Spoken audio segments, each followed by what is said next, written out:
Covid के वक्त में दूर से ही सारे पेशेंट्स को देखता था. Somewhere something incredible is waiting to be known. Space और कंप्यूटर साइंस. और अच्छा हो सकता था क्या? नहीं नहीं, वी बिलीव इन जेन्युइनिटी.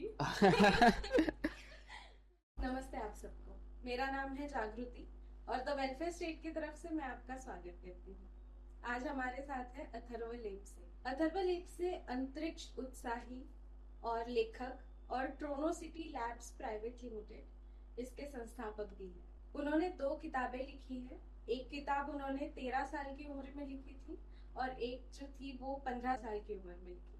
पहली किताब साइंस एंड बियॉन्ड एक गैर काल्पनिक किताब है और दूसरी किताब वॉचमैन एक काल्पनिक कहानी है. 15 वर्ष की उम्र में कोविड-19 के दौरान उन्होंने द बेटर हैंड ऑर्गेनाइजेशन नामक एक सामाजिक कल्याण क्लब शुरू किया जो पर्यावरण जागरूकता, शिक्षा और सामाजिक कल्याण पर केंद्रित है. वह 2020 से नासा इंटरनेशनल स्पेस एप्स का नेतृत्व कर रहे हैं नागपुर से. वह पिछले 4 वर्षों से अंतरिक्ष विज्ञान जागरूकता कार्यक्रम में शामिल है और हर साल महत्वपूर्ण सफलता प्राप्त कर रहे हैं. पिछले साल इन्होंने इसरो के बड़े अधिकारियों से प्रशंसा भी प्राप्त. तो आइए बात करते हैं अथर्व से और जानते हैं इनकी जीवन की और भी उपलब्धियों के बारे में. हेलो अथर्व, आपका स्वागत है. मेरा पहला प्रश्न आपसे यही होगा कि आपने 13 वर्ष की आयु में अपनी पहली किताब लिखी. हाँ. इतनी कम उम्र में आपको लिखने का और इस तरीके से सोचने के लिए किसने प्रेरित किया? आपकी दोनों किताबों के बारे में एक छोटा सा बैकग्राउंड भी हमारे दर्शकों को बताइए. हाँ जरूर. मुझे बचपन से ही लिखना पसंद था. आई यूज टू राइट एसेज, निबंध. घर में जब खाली समय था, 6th की छुट्टियां थी गर्मी की, तो मैं ऐसे ही लिखता था. ऐसे लिखते लिखते मेरे कजिन ने पढ़ा सब. उन्होंने मुझे प्रेरित किया कि बुक लिखने के लिए. लाइक मेरे मम्मी पापा दोनों राइटर है. अच्छा. नॉट बाय पैशन, जस्ट एक हॉबी करके. Touchwood my father is the best writer. Means मैं उनके जैसा लिख ही नहीं सकता. Is a doctor. और फिर वही I think it is in my blood. तब एक बुक आती थी मराठी में, लोकमत की एक बुक थी मैगजीन, तो उससे मैंने रेफरेंस लिया साइंस एंड बियॉन्ड लिखने का. साइंस एंड बियॉन्ड एक छोटे बच्चों के लिए थी तब, क्योंकि तब मैं भी छोटा था. एक बुक जहाँ पे साइंटिस्ट के बारे में लिखा है, उनकी स्टोरीज, उनकी कहानियां. एक बच्चे की एक फिक्शनल नॉन फिक्शनल स्टोरी जो साइंस से रिलेटेड है. और दूसरी बुक थी वॉचमैन, जो मैंने कोविड-19 स्टार्ट होते बराबर स्टार्ट की थी. और तब मेरा बोर्ड्स था बट कैंसिल हो गया था. अच्छा. तो बहुत सारा खाली समय था, तो इसलिए मैंने सोचा कि वापस लिखते हैं. वॉचमैन एक फिक्शनल कहानी है, काल्पनिक कहानी है. एक ऐसे आदमी की जिसने जिंदगी में सब कुछ खोया है. उसका परिवार, धन दौलत, उसकी शिक्षा, और वो एक वॉचमैन का काम करता है. ऐसी कुछ एक रंजक कहानी है और ये एक सीक्वेंस में रहेगी, एक पार्ट बाय आएगा. और अभी 3rd बुक एडिटिंग में है फिलहाल. वो एंड ऑफ अगस्त में पब्लिश हो जाएगी. तो क्या ये वॉचमैन का अगला पार्ट है या फिर कुछ और है? हाँ, बोल सकते हैं वॉचमैन का एक नया पार्ट है. ओके. वो अगस्त एंड में पब्लिश हो जाएगी. Very nice. कोविड-19 महामारी के दौरान भी आपने द बेटर हैंड ऑर्गेनाइजेशन शुरू करने के लिए क्या प्रेरणा प्राप्त की थी? मतलब आपको कैसे लगा उस दौरान कि एक बेटर हैंड ऑर्गेनाइजेशन इस नाम का आपने कुछ शुरू करना चाहिए? हाँ. और आपने इस संस्था के द्वारा अब तक क्या क्या इवेंट्स और कौन सी योजनाएं की? ओके. सो लाइक मुझे अभी भी याद है, मैं 9th में था. 24 को हमारा सोशल स्टडीज का पेपर था और 2 दिन बाद मैथ्स का पेपर था. और मैसेज आया कि कैंसिल हो गया पेपर. तो फिर हम सब आइसोलेट हो गए, कर्फ्यू लग गया, घर में रह गए. और मेरे पापा डॉक्टर है एंड वो कोविड वॉरियर थे, है अभी भी. और हमारे घर में ही हॉस्पिटल था.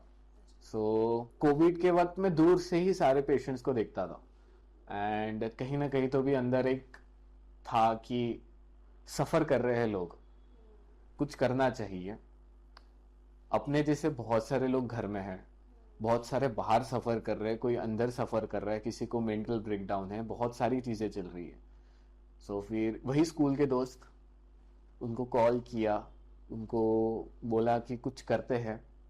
एंड थोड़ा पापा का सपोर्ट था, थोड़ा मम्मी का सपोर्ट था, और जो हमारी पुरानी ऑर्गेनाइजेशन थी जो मम्मी पापा ने स्टार्ट की थी, उसको वापस हमने स्टार्ट किया था वेटरन नाम से। हमने कोविड 19 के वक्त जो ग्रामीण रूरल एरिया था नागपुर का, वहाँ पे फूड ड्रॉप किया, राशन पहुँचाया पैकेट्स में, जस्ट बच्चे बच्चे मिलके। साथ में थोड़ा कोविड ख़त्म होने के बाद हमने प्लांटेशन किया, अराउंड 500 to 600 पेड़ लगाए। फिर जो जो घर में थे बच्चे, उनको यही स्पेस में रिसर्च और बाकी सब में इंटरेस्ट बढ़ाने के लिए, तब स्पेस वीक था अक्टूबर के स्टार्टिंग में, तो हमने वो ग्लोबल ऑर्गेनाइजेशन थी, यूनाइटेड नेशन की एक बॉडी होती है, स्पेस वीक ऑर्गेनाइज करती है, तो हमने उनसे बात की है और हमने इंडिया में first time space week organise किया। स्पेस वीक में हमने बहुत सारे इवेंट्स और बहुत सारे वेबिनार कराए ऑनलाइन ही। हमने यूरोप से कुछ कलीग, श्रीलंका से कुछ साइंटिस्ट, इन सबको कनेक्ट करके हमने एक वेबिनार सीरीज स्टार्ट की। बहुत अच्छा रिस्पांस था बच्चों का। और अभी रिसेंटली हमने जून में 600 ट्रीज प्लांट किए वापस, और हम आगे भी करते रहेंगे। Even last year NASA space apps में बेटर हैंड ने हर एक पार्टिसिपेंट को एक सीड बॉल दिया, और इसी के लिए हमें डॉक्टर विकास महात्मे जो एक्स MP है नागपुर के, उन्होंने बहुत तारीफ की, प्रशंसा की, और आगे के लिए हमें और प्रोत्साहित किया। 2020 से आप नासा एप्स का नेतृत्व कर रहे हैं नागपुर में। यस। इसके दौरान आपको मतलब कौन कौन सी चुनौतियों का सामना करना पड़ा? मैं ये भी चाहूंगी कि आप थोड़ा डिटेल में बताइए नासा एप्स एक्चुअली है क्या? ओके, सो नासा स्पेस एप्स एक कम्युनिटी बेस्ड है जो नासा अर्थ डिपार्टमेंट, नासा USA के साथ कोलैबोरेशन में है। एक इंटरनेशनल कोलैबोरेशन होता है, और यहाँ पे जो सैटेलाइट्स होते हैं उसका डेटा रिलीज किया जाता है अर्थ ऑब्जर्वेशन सैटेलाइट्स का स्टूडेंट्स के लिए, जिसपे वो आइडिएट और प्रोजेक्ट बिल्ड कर सके। लाइक अगर आप नासा स्पेस एप में पार्टिसिपेट कर रहे हैं, मतलब आप अर्थ प्रिजर्वेशन जो ये है कैंपेन नासा का, उसमें पार्ट ले रहे हैं, जहाँ पे आप अर्थ के सारे प्रॉब्लम्स जो है वो एनवायरनमेंट से रिलेटेड हो, उस पर सोल्यूशन बनाने के लिए नासा आपको रिसोर्सेज देता है। साथ में अगर आपका आइडिया अच्छा हो तो वो आपको फंड करता है, अपनी टीम देता है। नासा आपको USA में बुलाता है, और उनकी एक डेडिकेटेड टीम बैठ के आपके प्रोजेक्ट को और बिल्ड करती है। ये कम्प्लीटली नासा स्पेस एप्स में होता है। और मैं नासा स्पेस एप 2020 से स्टार्ट किया, just after better hand foundation start करने के बाद। और इसका मेन मोटो यही था कि एक स्पेस एक्सप्लोरेशन कम्युनिटी बिल्ड करनी थी। जो सपना मेरा टूटा था वो बाकियों का टूटना नहीं चाहिए। लाइक अभी भी इंडिया में कोई ऐसी फोरम और प्लेटफॉर्म नहीं है जहाँ पे स्पेस रिसर्च और साइंस से रिलेटेड अवेयरनेस फैली हो। तो इसलिए हमने स्टार्ट किया एक छोटा इनिशिएटिव। स्टार्टिंग में बहुत तकलीफें थी, मुझे अभी भी याद है कि कोविड के वक्त हम ऑनलाइन करते थे, एंड स्टार्टिंग के 2 साल तो मैं अकेले था, अकेले मैं और मेरा फ्रेंड थे वेंकटेश, हम दोनों ही साथ में नासा स्पेस एप्स को पुल की। फिर जैसे ही कोविड बंद हुआ हमने प्रोग्रेस करना स्टार्ट की है, and we entered in offline, और last year was a grand success for NASA space apps. और हमने जो एक जन से स्टार्ट की गई जर्नी, आज around 200 to 250 volunteers still working in NASA space app under my team, and I think this is the biggest achievement. और ऐसा बोलूंगा नहीं कि आगे चैलेंजेस नहीं आएंगे, आगे भी आएंगे, बहुत सारे चैलेंजेस थे।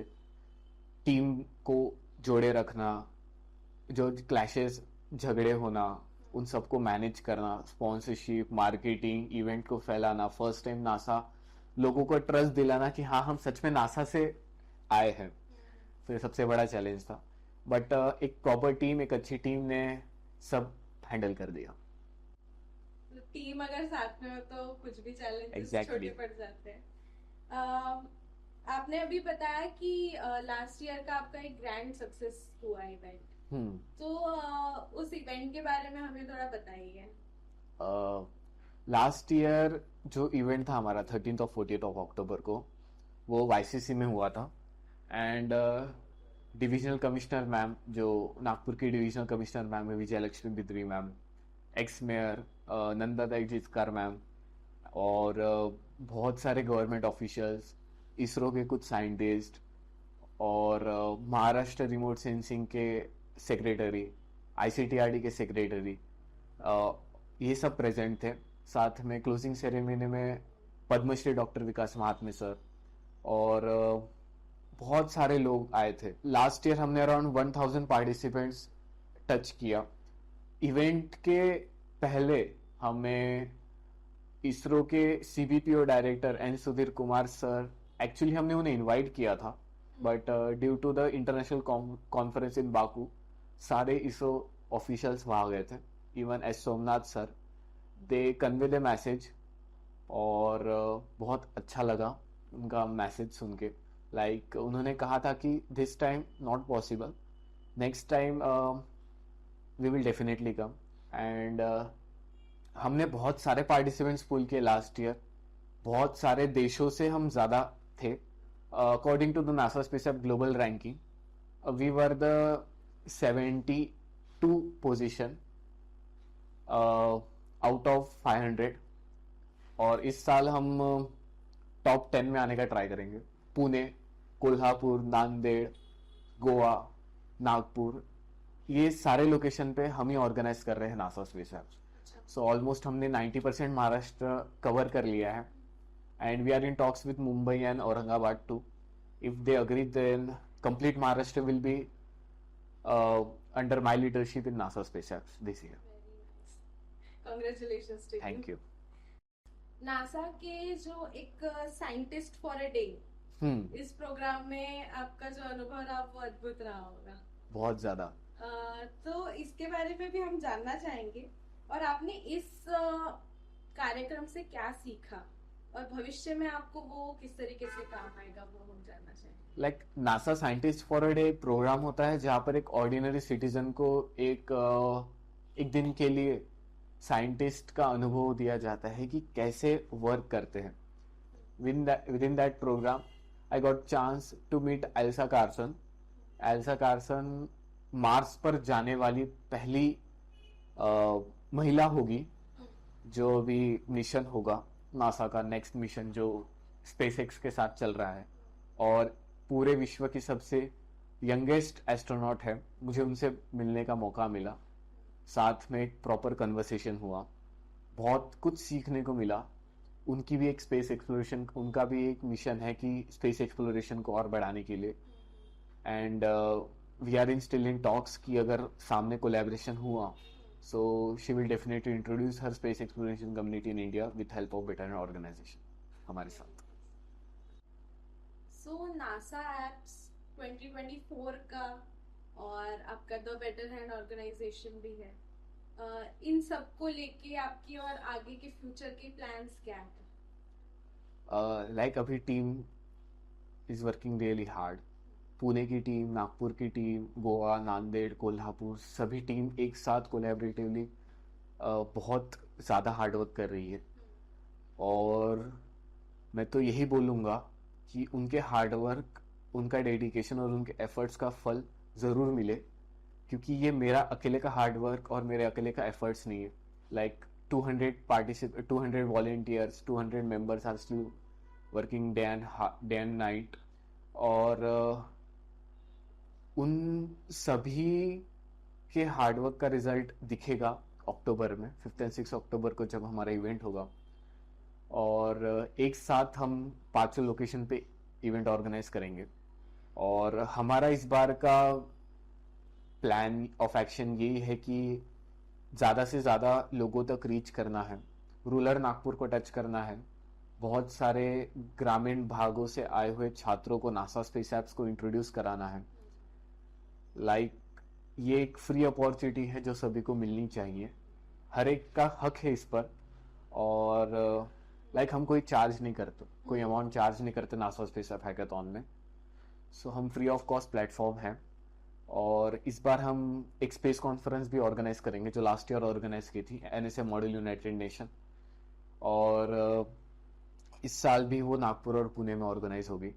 साथ में हम वर्कशॉप, गेस्ट लेक्चर्स और एक स्पेस क्विज भी ऑर्गेनाइज करते हैं स्कूल स्टूडेंट्स के लिए, कि वो ताकि वो एक हैमर होते रहे, उनकी क्रिएटिविटी और उनके नॉलेज को थोड़ा और इम्प्रूव होते रहे। जब तक वो कंपटीशन में पार्टिसिपेट नहीं करेंगे, आई थिंक उन्हें कॉन्फिडेंस और एक नया चीज़ सीखने को नहीं मिलेगा। लाइक मेरा एक एक्सपीरियंस शेयर करूँगा कि मेरा एक टीम मेंबर था, like he is working NASA, intern है वो, रोहित राज करके। एंड उन्होंने एक सजेशन दिया था मुझे कि you will be great by meeting the great people. मतलब अगर तुम्हें महान बनना है तो महान लोगों से मिलना होगा, महान लोगों से जान पहचान करनी पड़ेगी। सो मैंने अभी भी याद रखा है वो बात। बड़े बड़े लोगों से मिलना पड़ेगा, जितने ज़्यादा तुम कॉन्टैक्ट्स बनाओगे उतना तुम बड़े होगे। धन दौलत से आदमी बड़ा नहीं होता, अपने कॉन्टैक्ट से आदमी बड़ा होता है। सो ये मैंने बहुत प्यारी चीज़ उनसे सीखी थी और यही मैं सभी को शेयर करना चाहूँगा कि आगे बढ़ो, घर के बाहर निकलो, एक्सपीरियंस करो दुनिया को, और दुनिया आपकी है। किसी के एक्सपीरियंस से सीखना ज्यादा स्मार्ट होता है कि खुद एक्सपीरियंस करो और सीखो। एग्जैक्टली। तो डेफिनेटली ये बहुत अच्छी बात रहेगी कि हम लोगों से मिले और उनसे उनके जीवन से कुछ सीखा, जैसे हम अभी आपके साथ मिलके कर रहे हैं। एक क्वेश्चन इसी में कवर हो गया हमारा, पर मैं फिर से आपको पूछना चाहूंगी कि और क्या बात है कि जो आप ऐसे लोगों को बोलना चाहोगे जो बच्चे हैं या फिर एक यूथ में आ रहे हैं धीरे धीरे, तो आप उनके लिए क्या मैसेज देना चाहोगे? See, if you have dedicated to your course or dedicated to your field, अगर आपको आपके हॉबी को ही आपका फ्यूचर बनाना है, टेक द रिस्क, घर के बाहर निकलो, जो होगा देखा जाएगा। फॉलो करो अपने पैशन को, क्योंकि जब तुम मम्मी पापा के बताए हुए डिग्री करोगे तुमको रात को नींद नहीं आएगी। सो वही है। और इस दुनिया में सबसे मूल्यवान चीज जो मुझे लगती है वो है सुकून की नींद। अगर सुकून की नींद चाहिए तो अपने पैशन, अपने हॉबी को फॉलो करो और अपने हॉबी को पहचानो कि वो है क्या। और अगर तुम्हें सच में लगता है तो रिस्क लो। रिमेंबर कि if there is a will there is a way. और हमारी टैगलाइन है नासा स्पेस ऐप की, that somewhere something incredible is waiting to be known. ये कोट है डॉक्टर कार्ल सेगन का। एक्सप्लोर करो और बस यही बोलना चाहूंगा। ट्रोनोसिटी लैब्स के आप संस्थापक हैं और हम इसके बारे में जानना चाहेंगे ट्रोनोसिटी लैब्स क्या है और ये कब शुरू किया आपने, अभी प्रेजेंट में आप इसके द्वारा क्या क्या योजनाएं कर रहे हैं, क्या चीजें कर रहे हैं? ट्रोनोसिटी लैब्स प्राइवेट लिमिटेड एक साइंस और टेक्नोलॉजी और सॉफ्टवेयर बेस्ड कंपनी है और हमारा एंड ऑफ अगस्त में एक ऐप लॉन्च होगा गिग फॉर्मा करके, with my founder Aryan Chauhan. और जो गिग फॉर्मा ऐप है वो एक प्लेटफॉर्म है, हम एक आर्बिट्रेज प्लेटफॉर्म है जो कनेक्ट करते हैं फ्रीलांसर्स को और क्लाइंट्स को। Currently, we are working with around 50 to 60 international clients and providing them workforce for their dedicated task. Or currently, we are working in Pune, and soon we will operational in major cities like Nagpur, Delhi, Bangalore. हमारे पास अभी currently around 60 to 70 freelancers work करते हैं और जो सर्व करते हैं इन field of web designing, marketing, animation, graphic designing, जो भी we are the platform for that. एक छोटा सा रैपिड फायर करते हैं। तो टी और कॉफी? कॉफी।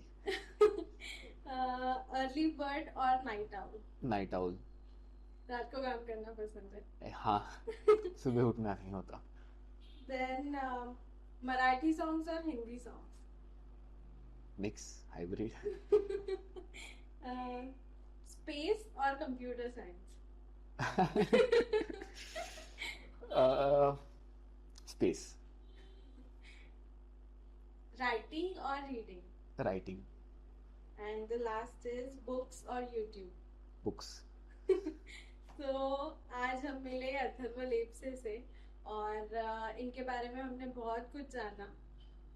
इन्होंने कैसे छोटी उम्र से ही लिखना शुरू किया, इन्होंने हमेशा अपॉर्चुनिटी को सीज किया और आज भी ये कुछ ना कुछ रोज करते जा रहे हैं नई नई चीज़ों के साथ, अलग अलग क्षेत्र में आगे बढ़ रहे हैं। और ये इनका सपना है कि और लोगों को ये स्पेस से मिलाए और उनको अपॉर्चुनिटीज दिलाए स्पेस के कार्यों में। तो ये सारी बातें जानकर हमको अथर्व से बहुत खुशी हुई आज। Thank you. और हमारे दर्शकों को भी इससे बहुत फायदा होगा, ये मैं समझती हूँ। अथर्व को आपके आगे के फ्यूचर प्लान्स के लिए और बहुत सारी शुभकामनाएं। मैं चाहती हूँ कि आपको बहुत सारी अपॉर्चुनिटीज मिले और आप बहुत आगे बढ़े। तो आज हम यहीं पे अपना इंटरव्यू खत्म करते हैं। Thank you. Thank you. Hello guys, Atharva Lepse, NASA Space Athlete here. Do subscribe to the Welfare State. It is a budding and uprising media house and काफ़ी अच्छा काम कर रहे हैं। Do like, share and subscribe. Thank you.